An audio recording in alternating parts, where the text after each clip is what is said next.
gente! Meu nome é Kathleen e hoje eu vim falar sobre o terceiro episódio da quarta temporada de For All Mankind, a série do Apple TV Plus que está sendo lançada semanalmente lá na plataforma. Nós vamos dar continuidade à nossa análise episódio por episódio. Já tem vídeo do episódio 1 e 2 que eu vou deixar aqui nos cards e toda semana vai saindo vídeo dos episódios novos. Esse vídeo vai ter spoiler do episódio 3, então se você ainda não viu, vê primeiro para depois vir assistir esse vídeo. O episódio vai começar nos mostrando o que aconteceu com a Margot depois que ela foi detida no meio daquela confusão que estava tendo na banca de jornal no episódio anterior. A gente vai descobrir que em Moscou está acontecendo uma verdadeira guerra de poder e um golpe está sendo aplicado para que o governo da União Soviética retorne aos seus ideais comunistas, já que depois do fim da Guerra Fria com os Estados Unidos, eles aderiram muito ao capitalismo. Inclusive, várias novas marcas do Ocidente estão presentes aqui nas ruas de Moscou e existe um grupo que não está gostando disso e por isso está aplicando o golpe. A Margot vai ser pega no meio dessa confusão, mas o que vai chamar a atenção dos oficiais de ambos os lados desse golpe é que ela possui aquele cartão que a mulher misteriosa no parque deu a ela. Esse é um telefone secreto da 2ª divisão da KGB, então ninguém teria acesso a esse telefone sem que estivesse envolvido em algo maior e é por isso que ela acaba presa. E no final de todo esse período de interrogatório que a Margot vai sofrer ali, ela acaba sendo resgatada por essa mulher do parque, que a gente vai descobrir que se chama Irina Morozova, e ela acabou de se tornar a nova diretora da Roscosmo. E agora ela está oferecendo um cargo para a Margot trabalhar ao lado dela. E é interessante a gente pensar que com o antigo governo, a Margot não era aceita ali. Então, mesmo ela insistindo muito para trabalhar com eles, eles não a queriam de maneira nenhuma. E agora que o golpe foi aplicado, ela tem uma oportunidade de voltar à ativa.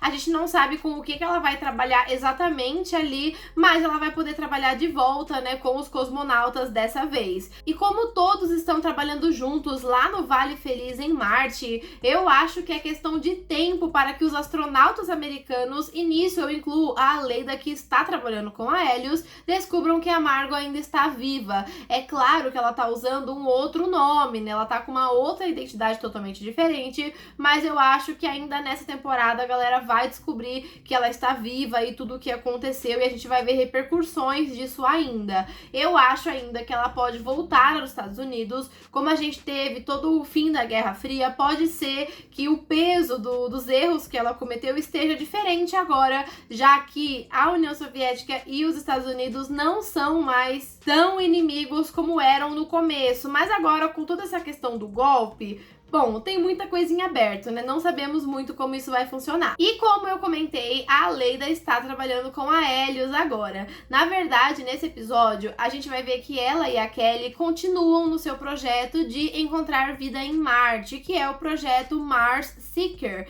E, gente, elas vão apresentar isso pro conselho da Helios, elas vão ser rejeitadas, já que eles não enxergam um potencial lucrativo nisso, mas elas vão atrás do Dev. O Dev é aquele milionário, né, que acabou perdendo o controle da Helios. Ele tá totalmente desiludido, vivendo sozinho na sua praia particular. E aqui ele vai revelar que depois de tudo que rolou com a Karen, né, que a Karen meio que passou a perna nele, né, já que ele foi retirado do conselho da empresa e ela assumiu o seu lugar. Então ele ficou muito mexido com isso e ficou muito inseguro também e por isso ele decidiu se isolar. Mas nesse episódio a gente vai ver que depois de conversar com elas, ele vai voltar à tona aí e começar todo um plano para retomar a sua empresa. E é interessante que o Dev fala que ele mesmo não vai financiar a pesquisa da Aleida e da Kelly, mas que a Helios sim teria nessa verba para fazer esse financiamento. Não que ele não tenha o dinheiro, mas o que eu achei interessante é que ele comenta que nessa apresentação delas, né, nesse projeto, não tem potencial lucrativo. Isso eu achei interessante porque as duas apresentam o projeto com um olhar mais prático, né? Então a gente sabe que elas são bióloga e engenheira e as duas têm muito interesse em descobrir a vida em Marte e isso é incrível mesmo, mas falta na apresentação delas aquela parte mais voltada para a parte financeira, né? Então quantos milhões, quantos bilhões a empresa vai ganhar de retorno, né? Ou seja, esse investimento vai servir para quê? Isso é muito interessante, porque se a gente for pensar, né, eu comentei no vídeo do episódio 1 e 2, que o Ed comenta que os novos funcionários que chegaram lá em Marte só estavam ali pelo dinheiro. dinheiro, enquanto ele, os cientistas de verdade, né, os astronautas de verdade, eles estavam ali pela descoberta, né, por encontrar, enfim, outros lugares, por trazer descobertas para os seus países, o que seria melhor do que quem estava querendo só dinheiro, segundo o Ed. Mas aqui a gente vê que a Helios só queria o dinheiro, então provavelmente, né, a partir dessa fala do Dev, a gente percebe que provavelmente o projeto delas foi recusado pela Helios justamente porque não tinha um potencial de retorno financeiro, né? Então elas falaram, tipo, a gente vai encontrar vida em Marte, isso vai ser incrível, vai ser revolucionário. Tá bom, mas e aí, né? O dinheiro deles vai pra onde? Como é que vai voltar esse dinheiro? E pela proposta delas, meio que não ia voltar. Então eu achei interessante como falta alguém nessa equipe delas, que esse alguém poderia muito bem ser o Dev. Mas a gente vai ver aqui que juntando as ações que o Dev ainda tem, as ações que a Kelly herdou da Karen, enfim, e mais alguns acionistas que poderiam acabar colaborando com eles conseguiriam pôr o Dev de volta no poder, e é isso que eles vão fazer aqui. E nesse processo, a Aleida vai visitar o Bill Strasser. Gente, eu achei interessante aqui, porque o Bill não tinha aparecido ainda, né, desde o final da terceira temporada, e a gente vai ver aqui que ele está em uma cadeira de rodas, que ele não consegue mais andar, provavelmente em decorrência do atentado que teve no centro espacial no final da terceira temporada. Isso é interessante porque isso quer dizer que ainda podem voltar mais personagens da terceira temporada que sofreram, né, e lidam com algumas sequelas desse atentado que teve ali. Mas eu não sei se o Bill vai aparecer muito ainda, já que ele apoia a Aleida, mas se recusa a trabalhar com ela nesse projeto. E um ponto interessante aqui que o Bill vai comentar é que esse projeto todo de achar a vida em Marte, por mais que seja incrível de fato, ele parece estar abaixo do que a Aleida merecia, do que a Aleida poderia fazer. Ele até vai dizer aqui que ela já tinha potencial para ser a nova diretora da NASA, que era o antigo cargo da Margo. E, gente, isso é verdade, né? Realmente a Aleida parece estar sobrando um pouco nesse projeto, já que ele tem muito mais a ver com a Kelly e também com o Dev, né? Eles que tinham esse sonho de exploração a Marte, e a Aleida não. Mas eu acho que ele pode ser exatamente o que ela precisava para ela conseguir superar os seus traumas em relação ao atentado e dar a volta por cima, né? Voltar ativa. Não é o ideal, né? O ideal era que ela procurasse ajuda psicológica, mas eu acho que ela não vai fazer isso, então provavelmente esse é o melhor que a gente tem aqui e eu acho que pode ajudar ela bastante. E ainda falando dessa retomada do Dev na Helios, eu acho que isso pode trazer muitas mudanças aqui, principalmente para os funcionários que estão em Marte. A gente sabe que a Helios é a única empresa que pode mandar esses funcionários para Marte, então existe todo um contrato em relação a isso,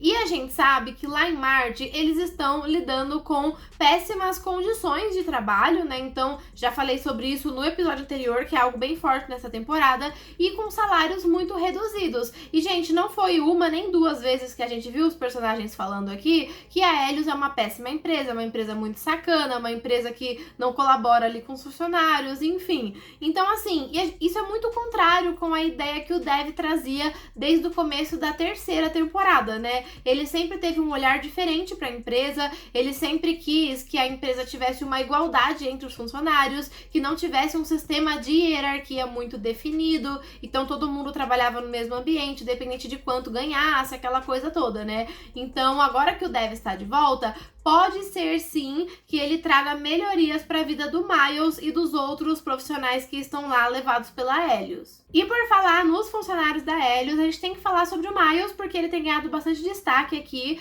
e nesse episódio a gente vai ver que ele vai entrar no negócio legal do Elijah, então ele vai meio que ajudar, e gente, é muito arriscado, né, ele trabalhar com isso, já que isso fere várias regras ali. Enfim, mais algo interessante a notar é que ele vai decidir entrar nesse mercado ilegal depois de ouvir um vídeo chamado da sua esposa, em que ela fala que o salário que tá chegando pra ela, né, o salário dele, é muito baixo, que não vale a pena, o que ele tá fazendo em Marte, enfim, ela meio que briga ali com ele porque o salário tá muito baixo, ela ainda fala que vai ter que conseguir um emprego porque não tá dando, enfim, ela fica totalmente decepcionada com o que ele tá ganhando, e isso vai impulsionar ele a fazer qualquer coisa para resolver esse problema para pra ela. E se a gente for pensar aqui, o casamento do Miles já tinha acabado, eles já estavam no processo de divórcio pelo motivo de que ele não tinha um emprego. Quando ele conseguiu esse emprego em Marte, eles meio que ficaram bem, né? Ele e a ex-esposa, eles até dormiram juntos de novo, toda aquela alegria, aquela coisa maravilhosa. Agora que o salário deles tá muito baixo, mais uma vez ela tá desapontada, meio que querendo dizer não quero mais nada com você, sabe? Então assim, só isso já é suficiente pra gente perceber que esse casamento não está legal. Parece que ele está tentando muito ficar com ela pelas filhas, eu sei que ele não quer perder, né? Ele parece estar muito apaixonado por ela e também não quer perder toda essa relação familiar, mas parece que ela só quer ficar com ele pelo dinheiro. Então se ele não tem um bom emprego, se ele não tem um bom salário, ela não quer mais nada com ele. E, gente, ele tem se esforçado muito pra fazer qualquer coisa pra que ele consiga o dinheiro que ela precisa pra ficar com ele, mas esse esforço parece ser bem unilateral. Ao mesmo tempo, esse episódio traz uma aproximação maior entre o Miles e a Samantha, que trabalha ali com ele, e aqui a gente vai descobrir que a Samantha está divorciada, né? O marido largou ela, já que ela não queria ter filhos, ela queria ir pra Marte, focar na sua carreira, enfim. Deu errado o casamento dela. E, gente, eu acho que o Miles tá muito investido em reconquistar sua ex-esposa, mas ainda assim é possível que o episódio esteja plantando aí um romance entre os dois a ser desenvolvido, né? Já que os dois estão numa situação bem parecida. E por falar em romance surgindo aqui, a gente teve uma interação bem suspeita entre o Ed Baldwin e a Svetlana, que trabalha ali com ele, né? Aquela moça da União Soviética. A gente vai ver que ela tava com umas dores por causa do último acidente e ele a convida pra ir no seu jardim tarde da noite, o que já foi meio estranho assim, né? Quando ela chega lá, ele vai revelar alguns segredos pra ela. Então, primeiro, ele revela que ele tem uma plantação de maconha escondida, o que pode ajudá-la com a dor, mas ele também revela o problema que ele tá tendo com as suas mãos, que estão tremendo muito e pelo que a gente vê aqui, ele também sente dor com isso e por isso ele tem usado, né, a maconha pra tirar a sua dor e continuar trabalhando normal. Nessa conversa, eles vão se aproximar, eles vão se abrir, compartilhar algumas coisas. E, gente, se não for um romance, pode ser uma boa amizade surgindo aí. Pra mim é um pouco estranho imaginar o Ed em um romance a essa altura do campeonato, mas eu não descarto nada. Eu acho que a série pode sim tá dando umas pistas aí de novas parcerias ou até romances que vão surgir ao longo da temporada. E essa cena aqui do jardim vai reforçar algo que eu falei no vídeo do episódio 1 e 2, em que eu falei que o Ed tá escondendo ao máximo, né, esse problema da mão dele pra que ele não seja impedido de voar, e é exatamente isso, né, gente? Aqui a gente viu que ele não quer